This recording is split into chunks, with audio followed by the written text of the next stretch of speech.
আমরা যদি প্রকৃত শান্তির সন্ধান পেতে চাই, কোরআনের বিকল্প আর অন্য কিছু হতে পারে না, ঠিক না? আজকে যারা চুরি করে, আল্লাহর বিধান হলো তার হাত কেটে দেওয়া।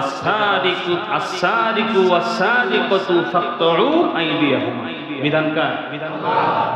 আল্লাহ বলতেছেন চোর পুরুষ হোক বা নারী হোক, আল্লাহ বলেন চুরি করলে তার কি কাটো? হাত কাটো।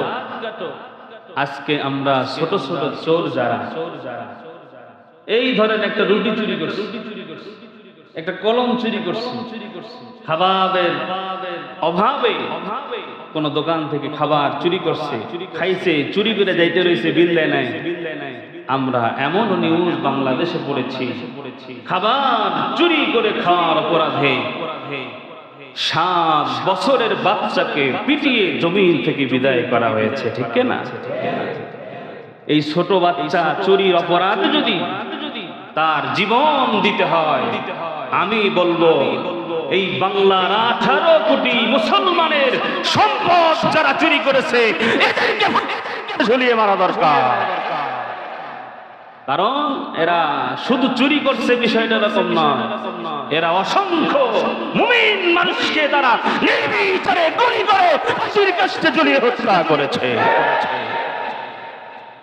আল্লাহর কোরআনের বিধান, কেউ চুরি করলে হাত কাটো, মানুষ হত্যা করলে তাকেও ফাঁসির কাস্টে ঝুলিয়ে মারো। বিধানটা আজকে আমরা দেখতে পাচ্ছি নেতা ছোট থেকে বড়, পার্টি নেতা থেকে শুরু করে মেম্বার থেকে শুরু করে রাষ্ট্রপতি পর্যন্ত, প্রধানমন্ত্রী পর্যন্ত, প্রত্যেকটা সেক্টরের প্রত্যেকটা প্রধানগুলো একটা করে দুর্নীতিবাজ। এরা এমন দুর্নীতি করেছে, দুর্নীতির সীমা লঙ্ঘন করে শয়তানকেও তারা হার মানিয়েছে। যে একজন মানুষ এত খারাপ হয়, এটা এই সরকারের পতন না হলে বাংলার মুসলমান মুসলমান আবু জেহেল, নমরুদ, ফিরআউনকে পর্যন্ত এই স্বৈরাচার হার মানিয়েছে।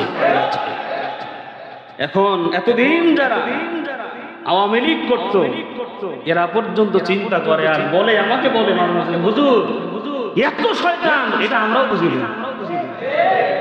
মানে অন্যায় করে আওয়ামী লীগ যারা করে, আমার মুসল্লি তো অনেক আছে, তারা আমাকে বলতো, হুজুর এই সরকারের এই কাজটা এটা ঠিক নয়, এই কাজটা এটাও ঠিক হচ্ছে না।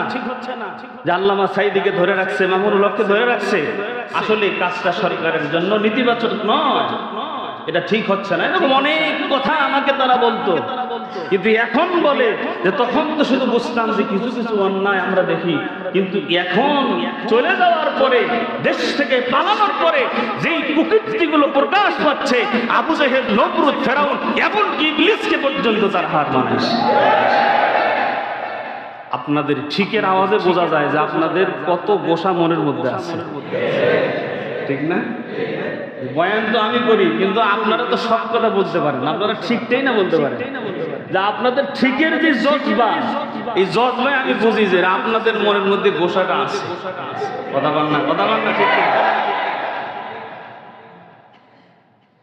আমরা বিচার চাইতে ইনশাআল্লাহ। অপরাধী আমার বাবা হোক, অপরাধী আমার ভাই হোক, অপরাধীর কোন দলের পরিচয় নাই। যে অপরাধী তার আওয়ামী লীগের পরিচয় নাই, যে অপরাধী তার বিএনপির পরিচয় নাই, যে অপরাধী তার টুপিওয়ালার পরিচয় নাই, যে অপরাধী তার পরিচয় একটাই, সে অপরাধী, ঠিক না? অপরাধীর বিচার বাংলার জমিনে যদি আমরা সঠিকভাবে করতে পারি, অপরাধকে আমরা দমন করতে পারবো।